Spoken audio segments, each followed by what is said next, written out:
नमस्कार मेरे प्यारे साथियों, स्वागत है आप सभी का आपके अपने YouTube चैनल विद्या गुरुकुलम एकेडमी और विद्या जीएस फाउंडेशन के इस डिजिटल प्लेटफॉर्म पर। यहाँ पर आप सभी को मिलेगा बेस्ट क्वालिटी कंटेंट, वो भी बिल्कुल फ्री में। तो हमारे चैनल को सब्सक्राइब कर लीजिए और साथ ही साथ हमारे सभी सोशल मीडिया प्लेटफॉर्म्स को भी ज्वाइन कर लीजिएगा, ताकि सभी ऑफिशियल अपडेट्स और सभी क्लासेज आपको रेगुलर टाइम पर मिलती रहें। तो आज हम रफ्तार सीरीज के अंतर्गत भारतीय राज्य व्यवस्था यानी कि इंडियन पॉलिटी का क्लास 1 करने वाले हैं, जिसमें हमारा टॉपिक रहने वाला है भारत का संवैधानिक विकास यानी कि कॉन्स्टिट्यूशनल डेवलपमेंट ऑफ इंडिया, और जो कि आप लोगों को एसएससी, रेलवे, बैंकिंग और ऑल स्टेट एग्जाम्स के लिए बहुत ही हेल्पफुल रहेंगी। तो हमारे साथ बने रहिए। अब लेकर के चलते हैं आपको अगले सीट पर, जहाँ पर आप सभी को मिलेगा आपका बिल्कुल फ्रेश सीट, जहाँ पर हम आपको सब कुछ बताएंगे। तो चलिए चलते हैं वहाँ पर। तो चलिए फाइनली हम लोग पहुँच चुके हैं अपने अगले सीट पर। यहाँ पर आप लोग देख सकते हैं प्यारा सा सीट हमारा, जो कि भारत का संवैधानिक विकास यानी कि कॉन्स्टिट्यूशनल डेवलपमेंट ऑफ इंडिया का। यहाँ पर आप लोग हिस्टोरिकल ग्लिम्स यानी कि ऐतिहासिक झलक देखेंगे, और ऐसी ही कंटेंट आप लोग को मिलेगी हमारे टेलीग्राम चैनल विद्या गुरुकुलम एकेडमी पर, वो भी बिल्कुल फ्री में। इसका PDF आप लोग वहाँ से प्राप्त कर सकते हैं। तो चलिए अब जानेंगे भारत का संवैधानिक विकास है क्या, इसका इंट्रोडक्शन परिचय हम बात करेंगे।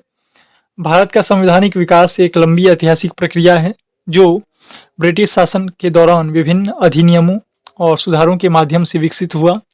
इसका उद्देश्य प्रशासन को व्यवस्थित करना था और धीरे धीरे भारतीयों को शासन में भागीदारी देना था। यानी कि भारत का जो संवैधानिक विकास है वो एक लंबी ऐतिहासिक प्रक्रिया है, जो कि ब्रिटिश शासन के दौरान विभिन्न अधिनियमों और सुधारों के माध्यम से विकसित हुआ, और इसका उद्देश्य प्रशासन को व्यवस्थित करना और धीरे धीरे भारतीयों को शासन में भागीदारी देना था। अब बात करें इंग्लिश मीडियम वाले छात्रों के लिए, तो the constitutional development of India is a gradual historical process that evolve during the British rule through various acts and reforms. विभिन्न अधिनियमों और सुधारों के माध्यम से ये लागू हुआ था, विकसित हुआ था। Its aim was to organise administration. इसका जो उद्देश्य था वो प्रशासन को सुदृढ़ करना, व्यवस्थित करना, and gradually involve Indians in governance, और धीरे धीरे भारतीयों को शासन में भागीदारी देना था। आशा करता हूँ आप सभी को हमारा कंटेंट अच्छा लगा होगा। तो हमारे चैनल को सब्सक्राइब कर लीजिएगा और वीडियो को लाइक करके और कमेंट में भी बताइएगा कैसा लगा आप सभी को। तो चलिए अब बात करते हैं प्रमुख अधिनियम की, यानी कि मेजर एक्ट्स एंड माइलस्टोन्स की, जो कि आप लोग यहाँ पर देख सकते हैं। हम बात करेंगे 1773 से, जब हमारे देश में रेगुलेटिंग एक्ट यानी कि 1773 यानी कि 1773 लागू हुआ था, और यह पहला संवैधानिक कदम था, यानी कि first step towards constitutional control. ये हमारा रेगुलेटिंग एक्ट जो था वो पहला संवैधानिक कदम था, जो कि 1773 में लागू हुआ था, जिसमें गवर्नर ऑफ बंगाल को गवर्नर जनरल बनाया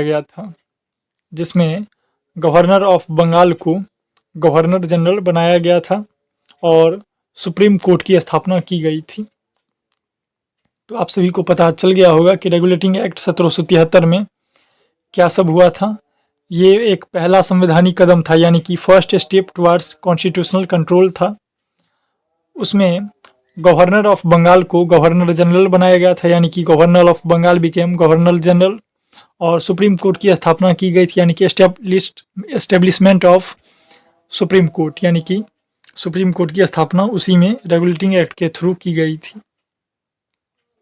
अब बात करते हैं 1784 की, यानी कि 1784 की, जिसमें पिट्स इंडिया एक्ट जो कि 1784 में लागू हुआ था। ये क्या था? इसमें ब्रिटिश सरकार का सीधा नियंत्रण था, यानी कि direct control of British government. Pitt's of India Act में 1784 का जो ये एक्ट है, इसमें ब्रिटिश सरकार का सीधा नियंत्रण था हमारे देश पर। इसमें द्वैध शासन प्रणाली थी, यानी कि ड्वेल कंट्रोल था। इसमें direct control of British government था, और इंट्रोड्यूस्ड ड्यूअल कंट्रोल सिस्टम, इन्होंने हमारे देश पर द्वैध शासन प्रणाली लागू किया। और अब बात करेंगे चार्टर एक्ट की, जो कि बहुत ही इम्पोर्टेंट है एग्ज़ाम के व्यू से, जो कि 1813 में, 1833 में, 1853 में ये चार्टर एक्ट जो थी वो बार बार इसमें कुछ कुछ परिवर्तन हुए। 1813 में व्यापार का अंत हुआ, यानी कि कंपनी मोनोपोली इंडेड। 1813 में एंड ऑफ ट्रेड मोनोपोली। 1833 में भारत का पहला गवर्नर जनरल, यानी कि first governor general of India. 1853 में सिविल सेवा में खुली प्रतियोगिता, यानी कि open competition in civil services. इसमें डायरेक्ट जो थी वो खुली प्रतियोगिता हुई। इसमें सभी लोग भागीदारी लेते थे अपनी कंपटीशन एग्ज़ाम्स में, जैसा कि आप लोग भी करते हो। और यही था इसमें। 1813 में व्यापार का अंत हुआ, यानी कि company monopoly ended, end of trade monopoly. 1833 में भारत का पहला गवर्नर जनरल, यानी कि first governor general of India. और 1853 में सिविल सेवा में खुली प्रतियोगिता, यानी कि open competition in civil services. और notice the shift towards centralisation and open competition, ये चीज़ें हुई थी।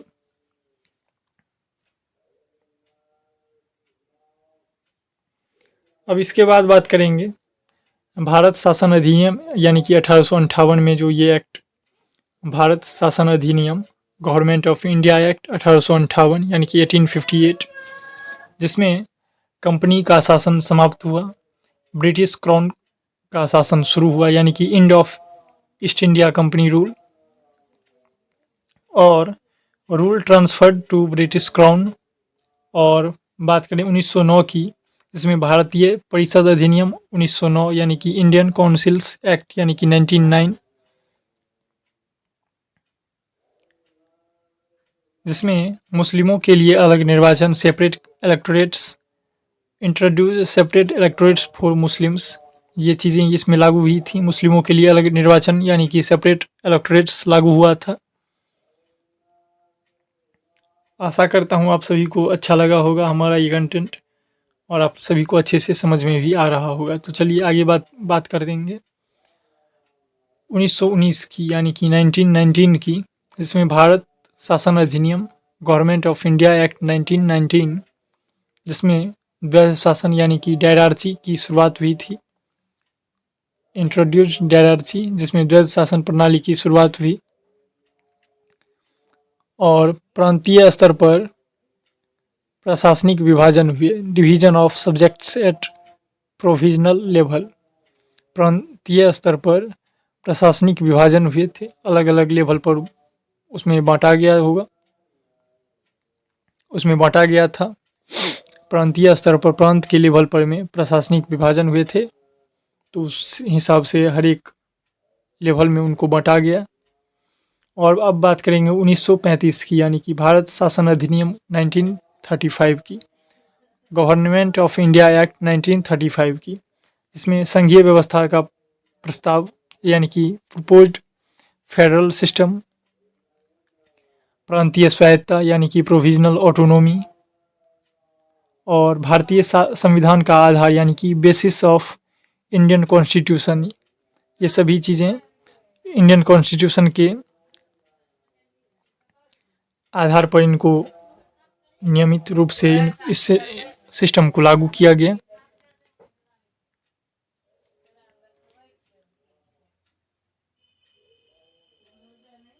अब बात करेंगे, जैसा कि आप लोग यहाँ पर देख सकते हैं, दी रोड टू फ्रीडम,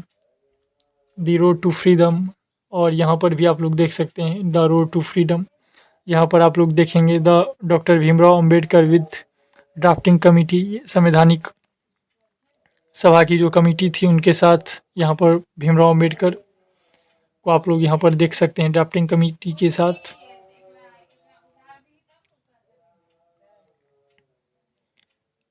अब बात करेंगे स्वतंत्रता और संविधान की, यानी कि इंडिपेंडेंस एंड कॉन्स्टिट्यूशंस की। 1947 की, जिसमें भारत स्वतंत्र हुआ, यानी कि इंडिया बिकेम इंडिपेंडेंट। 1946 की, जिसमें संविधान सभा का गठन हुआ, यानी कि कॉन्स्टिट्यूएंट असेंबली फॉर्म्ड। और 1950 की, जिसमें 26 जनवरी 1950 को संविधान लागू हुआ था। 26 जनवरी 1950 को कॉन्स्टिट्यूशन भी केम इनटू फोर्स। ये चीज़ें सबसे पहले आप देखेंगे। 1947 में हमारा भारत स्वतंत्र हुआ और 1946 में संविधान सभा का गठन हुआ था और 26 जनवरी 1950 को हमारा संविधान लागू हुआ।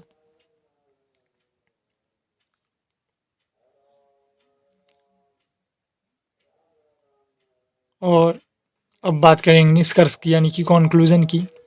तो भारत का संवैधानिक विकास क्रमिक सुधारों का परिणाम है, जिसने आधुनिक लोकतांत्रिक भारत की नींव रखी, यानी कि India constitutional development is the result of gradual reforms that led the foundation of modern democratic India. Bharat का संवैधानिक विकास जो था वो क्रमिक सुधारों, जिसमें कि धीरे धीरे उसमें एक्ट्स लाए गए, कुछ संशोधन किए गए, इन सभी के जो क्रमिक सुधार हैं उनका परिणाम है ये हमारा भारत का संवैधानिक विकास, जिसने आधुनिक लोकतांत्रिक भारत की नींव रखी। और India's constitutional development is the result of gradual reforms that led the foundation of modern democratic India. तो यही कुछ था।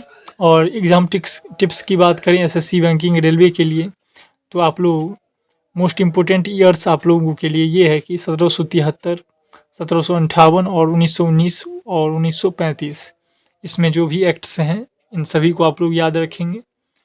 टायरार्ची जो कि ड्वेल सिस्टम जो लागू किया गया था शासन का, द्वैध शासन प्रणाली 1919 में, इनको आप लोग याद रखेंगे। प्रोविजनल ऑटोनोमी 1935, ये भी आप लोग याद रखेंगे। और सेपरेट इलेक्टोरेट जो कि मुस्लिम्स के लिए लागू किया गया था 1909 में, ये एक्ट आप लोग याद रखेंगे। ये कुछ था आप लोग का, और ऐसी ही नई नई जानकारी आप लोग के बीच में आती रहेंगी। तो हमारे चैनल को सब्सक्राइब कर लीजिएगा और साथ ही साथ बेल आइकन को प्रेस करके अपने दोस्तों के साथ भी शेयर कीजिएगा और कमेंट में बताइएगा कैसा आप लोग को लगता है हमारा कंटेंट, और अपने सभी ग्रुप्स में शेयर भी कीजिएगा। तो चलिए फिर मिलते हैं आगे, तब तक के लिए जय हिंद, जय भारत।